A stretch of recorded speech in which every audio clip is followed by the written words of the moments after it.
So this little fortune that I got from some fortune cookie from a local Chinese restaurant has made a pretty good impact on me. And I want to share some of the main takeaways that I've had as I've reflected on it for the past year.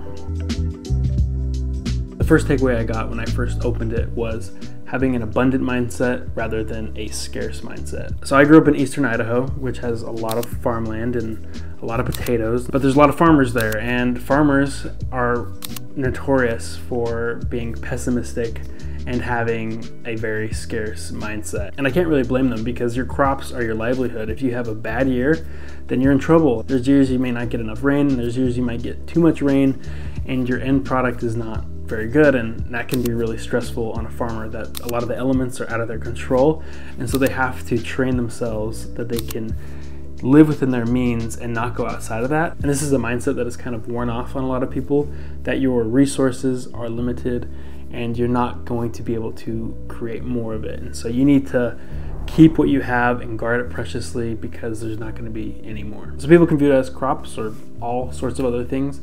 The most common one being money, though. I think it's really important that we stop viewing money as such a scarcity and view it more abundantly. And whether you end your life with a lot of it or not, it shouldn't change the outcome of how your life is, whether it was a happy life lived or a sad, miserable life lived. I think a lot of us give too much power to money. We don't want to use it, we want to hold it, we want to keep it in its place so it doesn't escape from us, we don't lose it all, because it's something that we work for, and it's something that we're taught if we don't have, we will suffer greatly.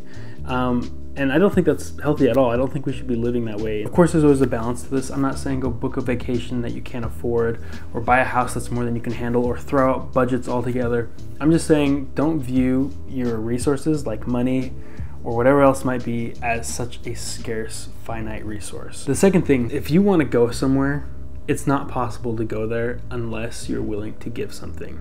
This might be money, this might be time, this might be resources, this might be sacrificing something that you are comfortable with. Are we willing to pay the price for what it is we want? Much of the time I think 100% absolutely, it's going to be hard, but it's going to be worth it. The other times, I don't think it's worth it. You can save a lot of trouble if early on you find out a road is not worth going down, because it's not going to give you the value that you have to give it. And this transitions into the third and last takeaway, which is everything has value. And what that value is different for everybody. Figure out the value to things for you. Weigh them, figure out what is more important than not. Figure out your own currency. What's the most important thing to you? What's below that, after that, and then after that, and so on and so forth.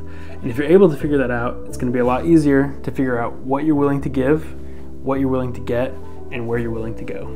So hang on to these things, especially if they make an impression like this one did on me. That's it for this video. If this has provided any value to you, I would appreciate it if you could give this video a like. But yeah, please follow along for more, and I will see you guys next time.